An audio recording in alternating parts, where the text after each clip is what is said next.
Students, मैं मैं आप सभी को मेरे यूट्यूब चैनल पे स्वागत करता हूँ। दोस्तों, आज फिर हम नया टॉपिक के साथ नया टॉपिक हम पढ़ाई करने वाले हैं। वो टॉपिक का नाम है uterine prolapse. Okay, so last class में हमने एंडोमेट्रियोसिस देखा था। 3 क्लास में हुआ एंडोमेट्रियोसिस। सो एंडोमेट्रियोसिस बाद में uterine prolapse. Okay, for examination purpose endometriosis either uterine plus, दोनों में से एक तो एग्जाम में बार बार पूछे गए हैं। सो ध्यान से सुनिए। सो यूट्राइन प्रोलैप्स मतलब सिंपल में मैं बोलना चाहता हूँ। सो यूट्रस, ओके, सो जो यूट्रस होता है, यूट्रस में 3 part, fundus, body, cervix. Fundus, body, cervix 3 part होता है। सो सर्विक्स का इससे पहला वेजाइनल कैनल होता है। So this is the vaginal canal, vaginal canal, vaginal canal. Okay, sometimes uterus का नॉर्मल पोजीशन कौन सा है? Uterus is a muscular organ, uterus muscular organ है। So normal, what is the normal position of uterus? Anteverted and anteflexion बोलते हैं उसको। एंटीवर्टेड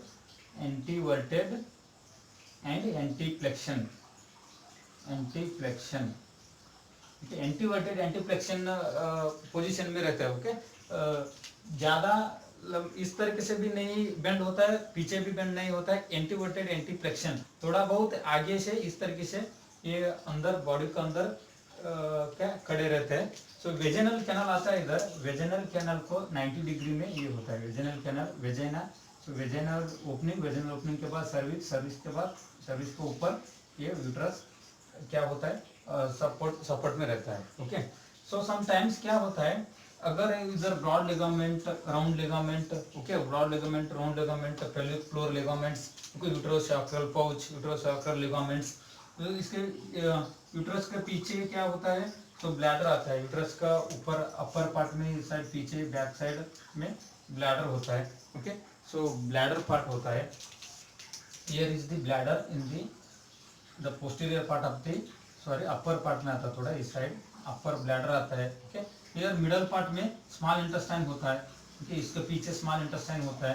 तो नीचे में रेक्टम होता है। ओके, इधर सब लिगामेंट्स क्या करते हैं? लिगामेंट्स यूट्रस को सपोर्ट में पकड़ते हैं। ओके, सपोर्ट में पकड़ते हैं, इसलिए वो एंटीवर्टेड एंटीफ्लेक्शन पोजीशन में रहता है।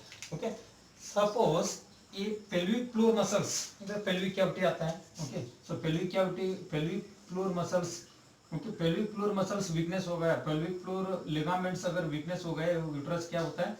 So uterus vaginal canal through, मतलब वेजाइनल थ्रू बाहर आ जाता है। सो वेजाइनल थ्रू बाहर आता है, वो कंडीशन को हमने यूट्राइन प्रोलैप्स बोलते हैं। ओके, सडनली सब कुछ यूट्रस निकल के बाहर नहीं आता है, थोड़ा थोड़ा। सबसे पहला सर्विक्स, इसमें भी स्टेजेस होता है, first stage, second stage, third stage, fourth stage, 4 stage में यूट्रस बाहर आता है।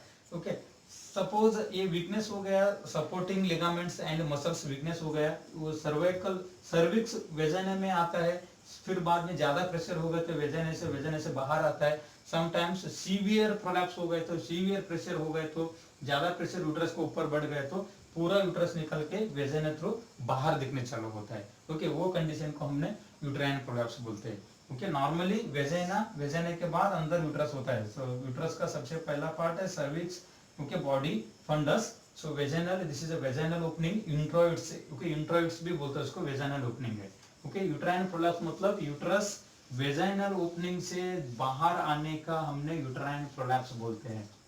ओके, यूट्राइन प्रोलैप्स का मीनिंग क्या होता है? यूट्राइन प्रोलैप्स का मीनिंग ये होता है, ओके, यूट्रस वेजाइनल ओपनिंग से बाहर आने का वो कंडीशन को हमने यूट्राइन प्रोलैप्स बोलते हैं। ये क्यों होता है? क्योंकि पेल्विक फ्लोर मसल्स वीकनेस होने से होता है, पेल्विक फ्लोर मसल्स वीकनेस होने के होता है। Okay, so let's start the definition of the uterine prolapse. Uterine prolapse is a condition, okay, uterine prolapse occurs when the vagina descend towards, when the uterus descend, नीचे आता है, when the uterus descend towards, or into the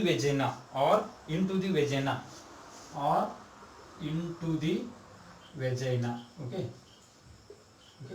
uterine prolapse occurs when uterus descend towards or into the vagina, वेजेना का तरफ से आ गए तो, और नहीं तो वेजेना में आ गए तो ये यूट्राइन प्रोलैप्स होता है. इट occurs when the, कब आता है? It occurs when the pelvic floor muscles and when the ligaments and pelvic floor muscles and ligaments, when the pelvic floor muscles and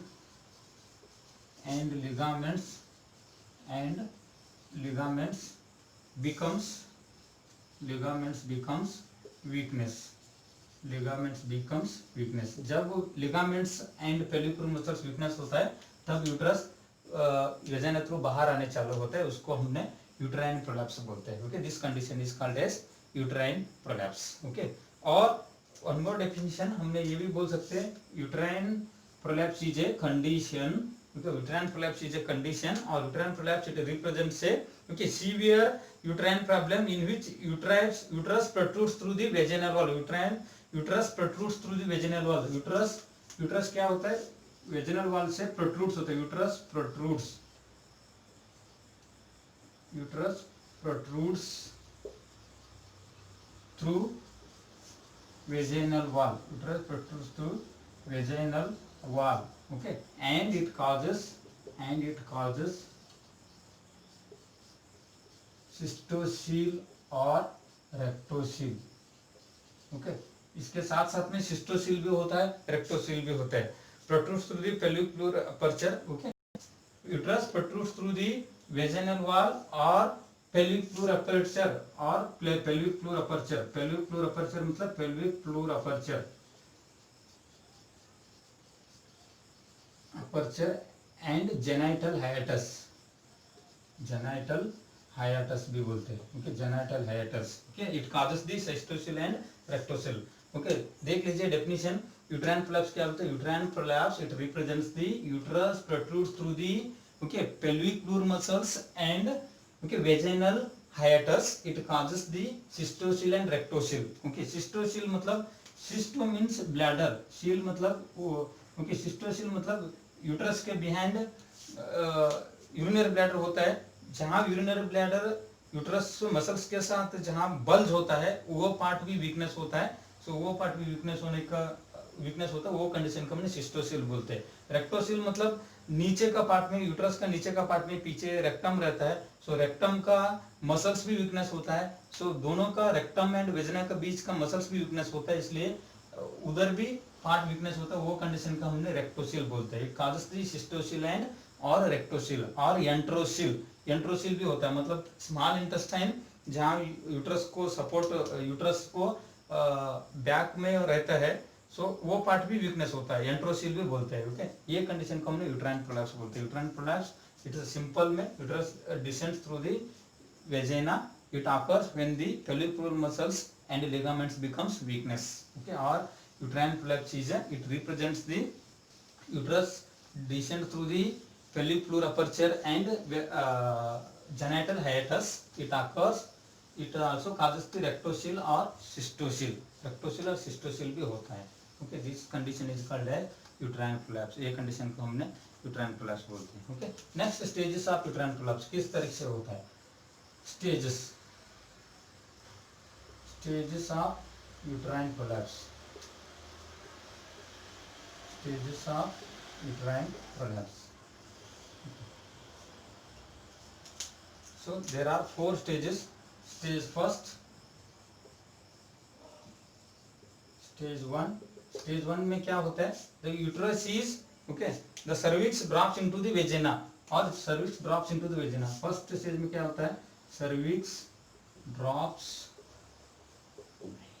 into the vagina. Cervix drop into the vagina. Okay, जो हमने uterus का diagram देखा था, this is a cervix part.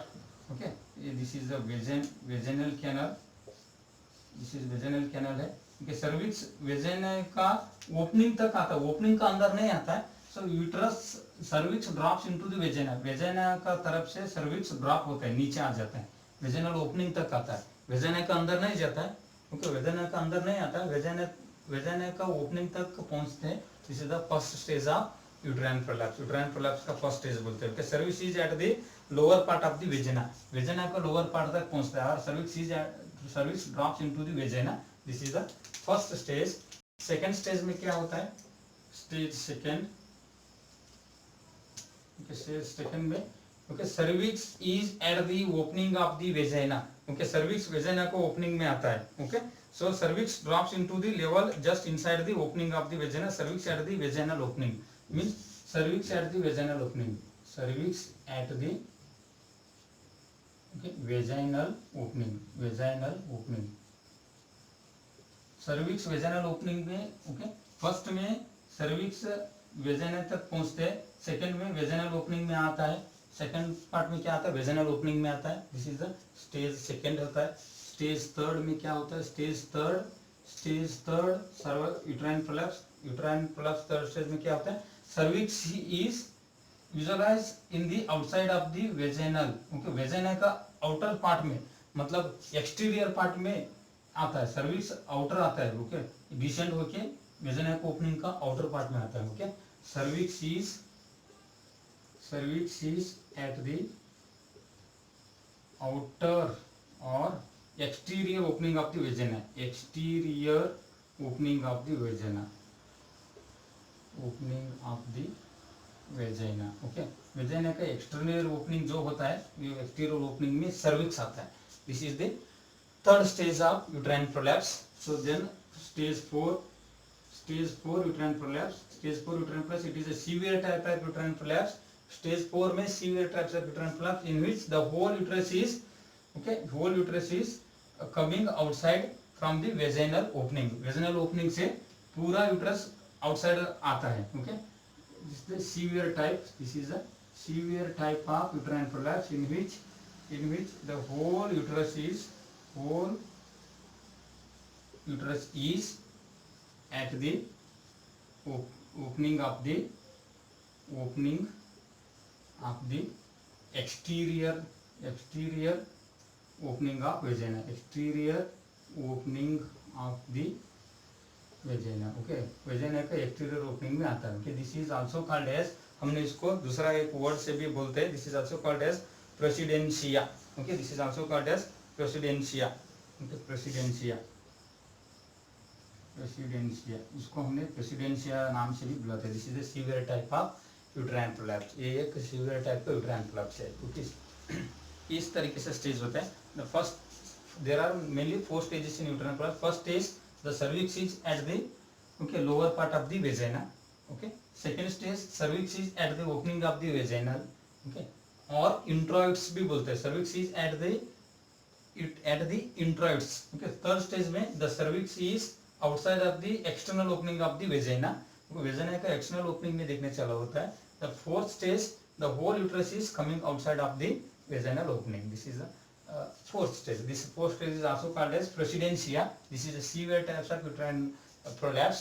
So okay, this is a emergency condition. Okay, इस तरीके से अगर पूरा यूट्रस बाहर आ गया तो emergencyली उसको वापस मैनिपुलेट करके वापस रिएक्ट करना जरूरी होता है, ओके सो मैनेजमेंट में हम देखेंगे। सो ये डेफिनेशन हो गया, स्टेजेस हो गया, अभी कॉजेस ऑफ यूट्राइन प्रोलैप्स किस तरीके से होता है और क्यों होता है,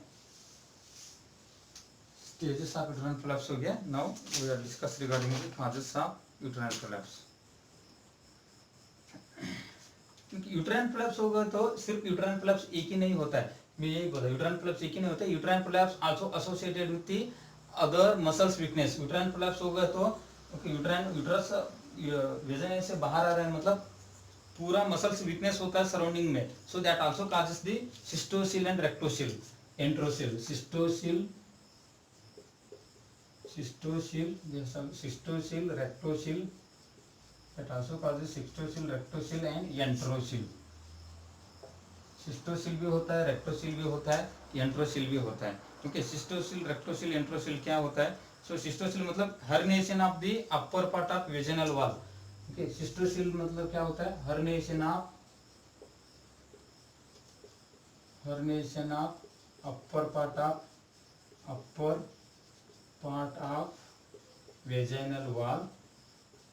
vaginal wall where bladder bulges into the uterine wall means जहां ब्लैडर यूट्रस वॉल के साथ बल्ज होता है वो पार्ट में क्या होता है, हर्निएशन होता है। हर्निएशन मतलब एक ऑर्गन वीकनेस से बाहर आने का हर्निएशन बोलते हैं। सिस्टोसिल होता है, सिस्टोसिल मतलब okay herniation of the upper part of the vaginal wall का अपर पार्ट, ओके। और यूट्रस का अपर पार्ट में वेजिनल वॉल थ्रू क्या होता है, हर्निएशन होता है। ये कंडीशन को हमने सिस्टोसिल बोलते हैं। रेक्टोसिल मतलब it is a herniation of the okay herniation of the lower part of the uterine wall, okay, lower part of the uterine wall where the rectum bulges into the uterus wall or pelvic floor, okay। rectum जहां bulge होता है, वहां पे uterus के साथ, okay, वहां पे herniation होता है, ओके। rectum जहां वेजिनल वॉल के साथ कंबाइंड होता है, मतलब मसल्स के साथ सपोर्टिंग रहता है, वहां पे क्या होता है, बल्ज होता है, ओके। बल्जिंग पार्ट में क्या होता है, हर्निएशन होता है, उसको हमने रेक्टोसिल बोलते हैं। एंट्रोसिल मतलब it is a herniation of the wall of the okay small intestine where the small intestine is bulges with the uterus, okay. Small intestine जहां यूट्रस के साथ बल्ज होता है, नॉर्मली बल्ज होता है नॉर्मल कंडीशन में, वो बल्जिंग पार्ट में क्या होता है, हर्निएशन होता है। नॉर्मल बल्जिंग पार्ट में हर्निएशन हो गए तो एंट्रोसिल, रेक्टोसिल, सिस्टोसिल करके बोलते हैं हमने, okay. These three conditions are also occurs along with the okay uterine prolapse. Uterine prolapse अकेला नहीं होता है, okay। Along with the uterine prolapse there may be chances of cystosil, rectosil and enterosil, okay। So आपको सभी को मालूम होगा what is cystosil, rectosil, enterosil, ये भी important है। So next we will move towards the etiological factors of uterine prolapse. Uterine prolapse causes of uterine prolapse.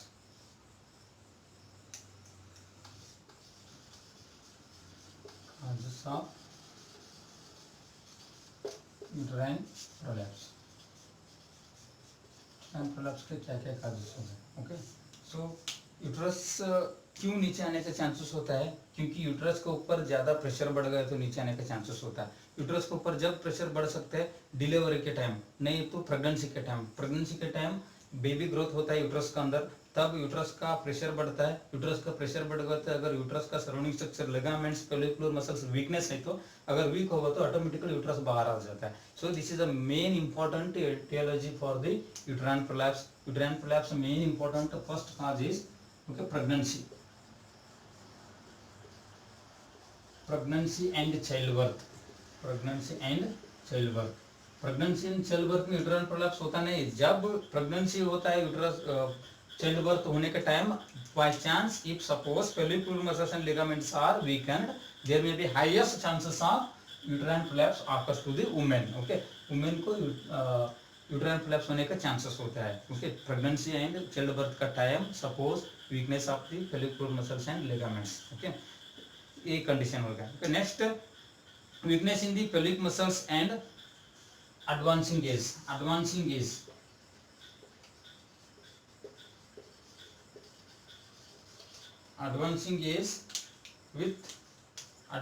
age with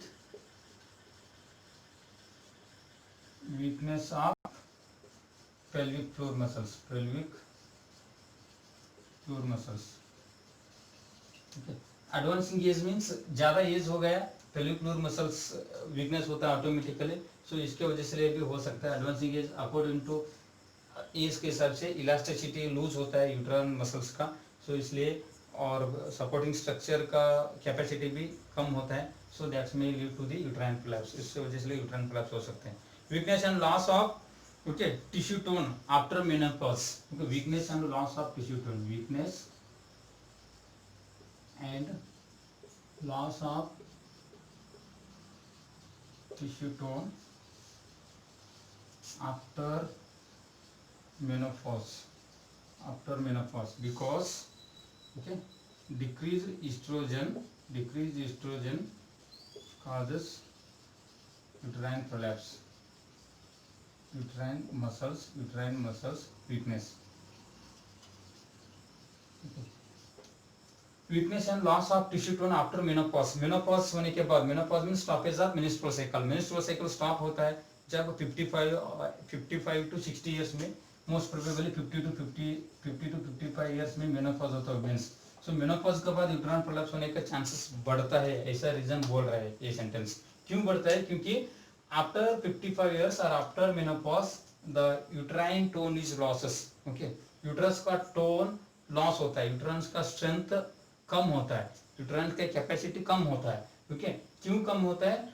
क्योंकि ये फैक्टर एक है, दूसरा फैक्टर क्या है? ईस्ट्रोजन का लेवल कम होता है। ईस्ट्रोजन क्या करते हैं? Oestrogen is a hormone by the ovary, so that stimulate the endometrium of the uterus, uterus के एंडोमेट्रियम को स्टिमुलेट करते हैं, एंडोमेट्रियम को थिकनेस करते हैं, थिकनेस करके अगर फर्टिलाइज्ड ओवम को रिसीव करने के लिए प्रिपेयर होता रहता है। मतलब यूट्रस को हर महीने में एवरी मंथली थिकनेस करते हैं, स्ट्रेंथ देते रहते हैं। ओके, सो इसलिए अगर ओवुलेशन ही नहीं हो गया, मेंस्ट्रुएशन ही नहीं होगा तो ईस्ट्रोजन लेवल भी कम होता है। ओवुलेशन नहीं हो तो इसलिए यूट्रस का कैपेसिटी क्या होता है? धीरे धीरे मसल्स वीकनेस होने चालू होता है। So oestrogen plays an important role in our body for the calcium level maintenance, cholesterol level maintenance, okay, and muscular strength, mainly pelvic muscle strength. Pelvic muscle strength maintain करने में oestrogen बहुत important factor है हमारा body के अंदर। ध्यान रख दीजिए, अगर ईस्ट्रोजन लेवल कम हो गया तब हमारा बॉडी का कोलेस्ट्रॉल लेवल भी बढ़ता है,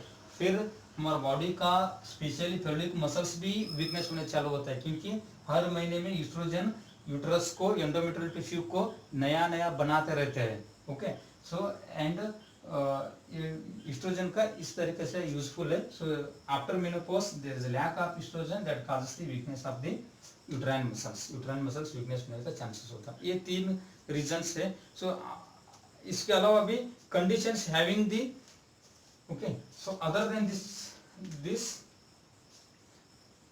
okay, certain conditions, okay, that conditions increases the, okay, intra abdominal pressure, okay, intra abdominal pressure को कौन सा कंडीशन बढ़ाते हैं? वो कंडीशन में भी यूट्राइन प्रोलैप्स होने का चांस है। Conditions that increases the intra-abdominal pressure, such as okay, such as chronic cough है। कफिंग का टाइम एब्डोमेन के ऊपर बहुत ज्यादा प्रेशर बढ़ता है। नॉर्मल कफिंग है तो यूट्राइन प्रोलैप्स होता नहीं। Chronic cough along with bronchitis and asthma, only normal cough that doesn't cause the uterine prolapse। normal coughing सब लोग कफ करते हैं, इसका मतलब यूट्राइन प्रोलैप्स होता है ऐसा नहीं है। In case of bronchitis and asthma है तो ब्रोंकाइटिस में, अस्थमा में क्या होता है? फ्रीक्वेंट कफिंग होता है, कंटिन्यूअस कफिंग आता है, continuous coughing that causes the continuous pressure put on the abdomen, so that causes the increase in intra-abdominal pressure that causes the push up the uterus towards the opening of the vagina. So in examination you should write the factors that increases the intra-abdominal pressure, for example coughing along with the bronchitis and asthma, not only coughing, okay, along with the bronchitis and asthma, coughing के time uterine prolapse होने का chances होता है। okay, so इसके अलावा भी staining with excessive staining, toilet का time stand करते हैं हम सब, नॉर्मल स्टेन किया तो नहीं होता। स्टेनिंग विथ क्रोनिक कॉन्स्टिपेशन होता है, पेशेंट को हर बार स्टेनिंग करने होता है। So every time defecation time excessive straining that causes the put the pressure on the abdomen, so that will lead to the push down of the uterus towards the introitus, means vaginal wall. Okay, staining with the chronic constipations.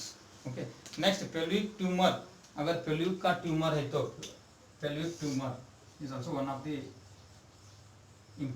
etiological factor। pelvic में tumor है तो, okay, pelvic में tumor है तो भी हो सकता है, क्योंकि pelvic tumor that causes the pelvic floor muscles weakness होता है। okay, ascites with obese person, ascites होता है, ascites with obese person. Okay. Ascites with obese person. Ascites होता है, ascites means collection of fluid in the abdominal cavity, peritoneal cavity. Peritoneal cavity abdominal cavity में रहता है. Peritoneal cavity के अंदर अगर ज्यादा पानी बढ़ गया, सो पानी भी बढ़ गया मीन्स प्रेशर बढ़ गया, फिर से वापस पर्सन ओबेस है मीन्स एक्सेसिव फैट है. सो फैट पर्सन को ऑलरेडी प्रेशर बढ़ रहा है फैट की वजह से. सो अलॉन्ग विथ असाइटिस के साथ में भी क्या होता है, सो यूट्राइन प्रोलैप्स होने का चांसेस होता है. So these are the certain aetiological factors. Okay, other than this rare condition includes, ये सब एटियोलॉजिकल फैक्टर्स है. सो एटियोलॉजिकल फैक्टर्स में के बाद और भी क्या काजेस होता है रेयर कंडीशन में. Smoking is also causes the uterine prolapse. Females smoking, किसी को स्मोकिंग का हैबिट होता है. स्मोकिंग क्या होता है, smoking that contains the nicotine substances, okay, that decreases the elasticity of the muscular strength of the uterus. Uterus का muscular strength को डिक्रीज करता है. सो इसकी वजह से ले सो मसल वीकनेस होने का चांसेस होता है स्मोकिंग. ओके, बीइंग इसके अलावा major abdominal surgery, okay, abdomen का सर्जरी किया तो major abdominal surgery like intestinal obstruction हो, हिस्टेरेक्टोमी हो, कोई भी मतलब हिस्टेरेक्टोमी के बाद ये होने यूट्राइन प्रोलैप्स होता नहीं, यूट्रस से निकलता, मतलब मेजर एब्डोमिनल सर्जरी करने के बाद मेजर एब्डोमिनल सर्जरी किया तो ये हो सकता है. क्यों? क्योंकि एब्डोमिनल सर्जरी में एब्डोमिनल मसल्स को काटते हैं सर्जन. काटने के बाद उसको जो वापस रीजॉइंट होता है नेचुरली होता नहीं है. सो ये मसल्स वीकनेस होने का चांसेस होता है. So abdominal surgery is also okay one of the factor. Means ageing factor, ageing से भी हो सकता है. एजिंग फैक्टर एज से भी होता है एंड फैमिली हिस्ट्री से भी होता है. फैमिली हिस्ट्री से भी होने का चांसेस होता है. Okay, this all are what aetiological factors of uterine prolapse. Uterine prolapse का एटियोलॉजिकल फैक्टर्स है. ओके, सो यूट्राइन प्रोलैप्स क्या होता है? Uterine prolapse is a condition in which the uterus is protrudes through the vaginal introitus due to the weakness of the follicular aperture and genital herniation. That is also called the cystocele and rectocele. This is the definition of uterine prolapse. Okay, mainly there are 4 stages in uterine prolapse: first stage, second stage, third stage, fourth stage. In first stage, uterus is at the lower part of the vaginal opening, inside the vaginal opening. Okay, vaginal opening का अंदर ही रहते हैं. Then second stage, the cervix is at the opening of the vagina opening में आता है. Third stage, the cervix is outside of the vaginal opening. Fourth stage is also called as presidency. It is a severe condition in which the whole uterus is coming out from the exterior opening of the vagina. Okay, then rectocele, cystocele, the uterine prolapse, along with uterine prolapse it may also causes the rectocele, enterocele, cystocele. Cystocele means it is a okay herniation of the wall of the bladder where the bladder bulges with the uterus. Then rectocele, which is a herniation of the wall of the rectum where the rectum bulges with the uterus. Enterocele means is a bulging part of the small intestine. There is a herniation, that is a enterocele. So etiological factor में child birth से हो सकता है. So then family history से भी हो सकता है, vaginal aging से भी हो सकता है, pelvic floor से भी हो सकता है, pelvic floor ट्यूमर से भी हो सकता है. Then more than 2 normal delivery, instrumental delivery से भी हो सकता है, क्योंकि उस टाइम मसल्स वीकनेस होने का चांसेस होता है. Okay, other than this certain conditions like lower the estrogen level in the body and after menopause, so that causes the weakness of the uterine muscles. So that is also causes the uterine prolapse. Then certain conditions that increases the intracranial pressure like cuffing. So cuffing that increases the intra-abdominal pressure. So along with the cuffing, patient with the history of chronic bronchitis and asthma. So asthma and bronchitis में ज़्यादा frequently cough होता है. Not only coughing, during sneezing also, sneezing with the increased intra-abdominal pressure, increased abdominal pressure से भी हो सकता है. And staining with the chronic constipation. Patient को chronic constipation रहता है, excessive stain करते रहते हैं, उस टाइम पे भी हो सकता है. ओके, इसके अलावा भी और भी एक दो हो सकते हैं. एक्सेस वेट लिफ्टिंग, ज़्यादा वेट लिफ्ट करता है वो आदमी, एक्सेस वेट लिफ्टिंग. ओके, ज़्यादा वेट लिफ्ट करता है ना, ज़्यादा ऐसे वेट लिफ्ट करने से the whole pressure is on the abdomen, so abdominal muscles का there may be chances to weakness of the abdominal muscles. Okay, excess weight lifting से भी हो सकते हैं. Okay, so these are what certain etiological factors of uterine prolapse. In next class we will discuss regarding the pathophysiology, clinical symptoms, diagnostic evaluation and management. Thank you very much.